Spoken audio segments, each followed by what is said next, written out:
আমাদের ধরে এনেছো কেন? কি চাও তোমরা? আপনাদের বিচার করার জন্য এই কোর্টে আনা হয়েছে, যে কোর্ট শুরু হয় রাত 2টোর পর। আদালতে দাঁড়িয়ে এতদিন আমি অপরাধীদের শাস্তির ব্যবস্থা করেছি, আর তোমরা আমার বিচার করতে চাইছো?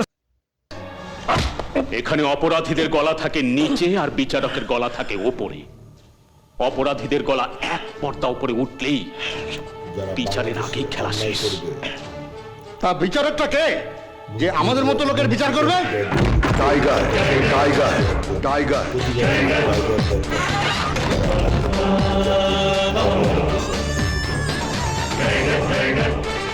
আমি বিচার করব। কে আপনি?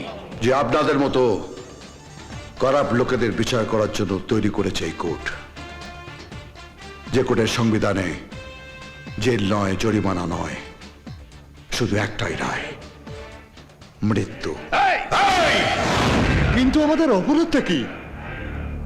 সেটা আপনারা নিজের মুখে বলবেন। বলুন, যাহা বলিব সত্য বলিব, সত্য বই মিথ্যা বলিব না। বলুন। যাহা বলিব সত্য বলিব, সত্য বই মিথ্যা বলিব না। পার্টি প্রেসিডেন্ট বিভাস ঘোষ, আপনি বলুন। মেয়র সুবীর চ্যাটার্জি বেআইনি ভাবে বস্তি উচ্ছেদ করে হকার তুলে দিয়ে গোটা শহরটাকে প্রমোটারদের হাতে তুলে দিয়েছেন। হ্যাঁ, আর সেই জায়গায় তৈরি হয়েছে বিল্ডিং কমপ্লেক্স, শপিং মল, আর উনি তার শেয়ার হোল্ডার হয়ে লাখ লাখ টাকা কামিয়েছেন। এর জন্য ওনাকে পার্টি থেকে অনেকবার সতর্ক করা হয়েছে। আমি না হয় জমির দালালি করে 2 পয়সা কামিয়েছি, কিন্তু আপনি তো আমার বাপ।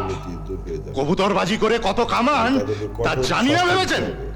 এক একটা জাল পাসপোর্ট তৈরি করে বিদেশের লোক পাচার করেন।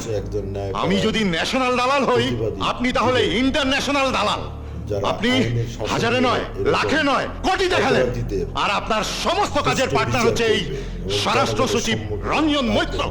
যাতে আর কেউ আমাকে কেস খাওয়ানো? স্যার, স্যার এসব মিথ্যে, বিশ্বাস করুন। মায়ের দিব্যি। এর মধ্যে আপনার মাকে টেনে আনছেন কেন? আপনার মতো কুলাঙ্গা ছেলে জন্মাবে জানলে আপনার মা অ্যাবর্শন করাতো। আপনার তো মা বোন জ্ঞানও নেই। আপনার নার্সিং হোমে ইল্লিগ্যাল অ্যাবর্শন করানো হয়, আর যারা অ্যাবর্শন করাতে আসে মোবাইলে আপনি তাদের নগ্ন ছবি তুলে রাখেন, আর সেগুলো ব্লু ফিল্মের বাজারে চড়া দামে বিক্রি করেন। দেখা একটা ছবি দেখা। থামুন।